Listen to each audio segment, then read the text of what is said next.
Apa yang melalaikan seseorang sampai kemudian baru sadar di alam kubur? Di antaranya apa? Alhaakumut. Nah, terlalu tertambat hatinya dengan dunia. Harta. Nggak dilarang memperbanyak harta, silahkan banyak-banyakin. Banyakin. Tapi untuk apa? Fi sabilillah. Taati Allah dengan harta itu. Maaf, jangan kebayang kalau fi sabilillah itu untuk infak saja. Cari kotak masjid. Ya, setanah kusir. Nggak begitu, kan ada konsepnya. Ini untuk yang di keluarga. Bagaimana kenyamanan di rumah, bikin rumah yang nyaman sehingga punya musalla. Ya, anak-anak sekolahkan di tempat yang mengenal Allah, tingkatkan kualitasnya. Pakai untuk umrah, pakai untuk haji. Lihat saudara-saudara di samping. Setelah itu lebarkan. Baru ada babnya lagi setelah orang tua, saudara, kerabat, ada anak yatim, baru dibuka untuk umum. Itu ada petanya. Nah sekarang pandai-pandai dengan harta, antum menghitung kebutuhan sebulannya berapa. Tabungan pemetaannya berapa. Nah yang lewat dari situ, itu titipan Allah, bekal antum untuk mendapatkan ridhonya. Sebelum diambil.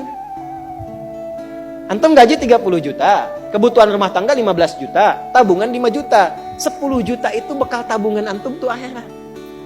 Maka babnya keluarkan di Quran. Apa bab ibadah lewat harta? Tunggangi itu.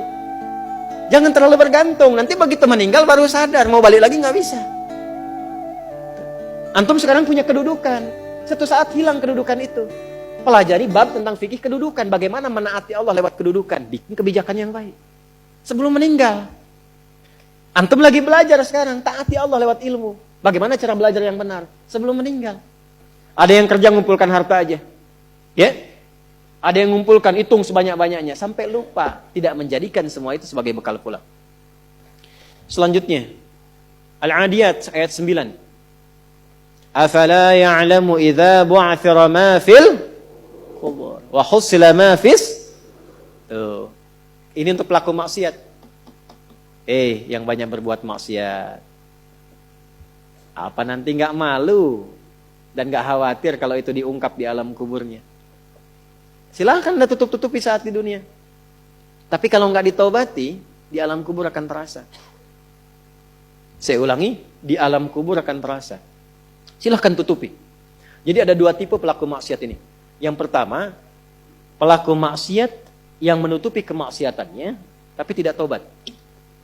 Ya, awas, ini tipe pertama. Yang saya maksudkan pelaku yang tidak tobat ya, bukan yang tobat. Jadi pelaku maksiat, dia sadar dia maksiat. Dia bisa tutupi dari manusia, tapi dia pilih nggak tobat. Nah ini nanti akan diungkap di alam kubur dan diberikan satu muqaddimah azab nerakanya. Yang kedua, pelaku maksiat yang sadar dengan maksiatnya dan secara terbuka dia bermaksiat karena merasa kuat dengan menunaikan atau mengerjakan perbuatan maksiat itu. Ya, nah itu dua tipe seperti itu. Turunlah kemudian surah Al-Adiyat ini salah satunya. Afala ya'lamu idza bu'athira ma fil qubur wa husila ma fis, akan diungkap suatu saat nanti. Kalaupun Anda tutupi. Tapi bagi yang terakhir, perhatikan baik-baik. Bagi yang merasa nyaman dengan kekuatannya, baik itu kedudukan ataupun harta, sehingga terang-terangan berbuat maksiat dan merasa tidak ada yang mampu untuk mencegahnya, itu saat masuk kuburnya langsung ditampakkan neraka pagi dan petangnya. Di surah Ghafir surah ke-40 ayat 46. An-naru yu'raduna 'alaiha ghuduwan wa 'ashiyya. Hati-hati. Ya, hati-hati. Wa yauma taqumus sa'atu adkhilu ala fir'auna asyaddal adzab. Jadi maaf, orang-orang yang maaf sekali gemar mengumpulkan hartanya untuk pamer saja, untuk mengoleksi dunia, tak pernah punya visi hidup untuk pulang, maka mesti hati-hati. Alhaakumut takatsur. Orang yang maksiat terbuka nggak mau sadar mesti hati-hati, ya, karena cara pulangnya itu berbeda. Teruskan. Quran surah Al-Infitar ayat ke-4. Ketiga, kan 8 ya semua ya. Wa idzal quburu bu'thirat. Al-Infitar ayat ke-4. Apabila yang dikubur itu sudah terungkap, terbuka semua. Maksudnya selesai. Terbelah. Ini kiamat. Jadi dikubur pun gak selamanya. Ya. Ada yang pengen abadi di alam kubur? Tidak, gak selamanya. Ya. Jadi kalau yang nikmat di alam kubur tadi, kan diberi kenikmatan ya. kenikmatan pembuka. Itu cuma mukadimah aja Pak Bu. Insya Allah nanti kalau sudah masuk kubur, ya, insya Allah mudah-mudahan dimuliakan. Itu kalau dapat kemuliaan, itu cuma pembuka. Itu cuma pembuka saja, mukadimah saja. Diberi kenikmatan melimpah, enak, istirahat, nyaman dan macam-macam, ya. Itu cuma pembuka aja. Nanti satu masa selesai di situ. Wa idzal quburu bu'thirat. Selesai semuanya, balik kita ke alam lain, puncaknya ke akhirat. Nah, ayat ini Al-Infitar ayat yang keempat ingin menegaskan di alam kubur pun tidak abadi, pindah. Oh, berarti yang pelaku maksiat tadi menyimpulkan, nggak apa-apa kan cuma sementara mimpinya bangun. Iya, Cepi, cuma saat bangun lebih dahsyat. Jadi yang dimimpi keluar semua. Ya. Ya. Terus, Quran surah Abasa. Ya, surah 80 ayat 21. Baik, pelan-pelan. Kalau tadi kan sudah diungkap ya. Di kuburnya bagaimana, nikmatnya bagaimana, bahayanya bagaimana yang mengancam. Nah, sekarang kita akan masuk ke kubur tidak?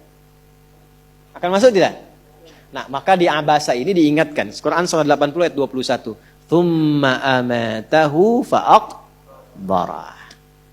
Orang yang hidup itu satu saat pasti akan diwafatkan.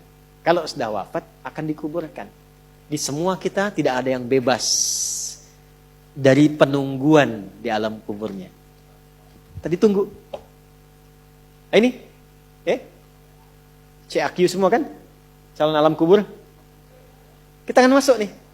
Jadi Allah sadarkan mumpung masih hidup, dari dua kejadian tadi, ambil ibrahnya, siapkan diri kita, karena kita nggak akan bisa menolak kematian. Kalau sudah wafat, pasti dikubur.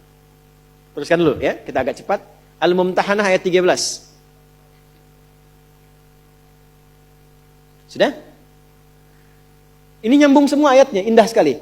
Jadi kalau kita sudah sadar, ini resiko kebaikan, ini resiko keburukan, dan kita tahu akan wafat, akan dikuburkan, bagaimana cara persiapannya? Supaya enggak lalai tadi ya.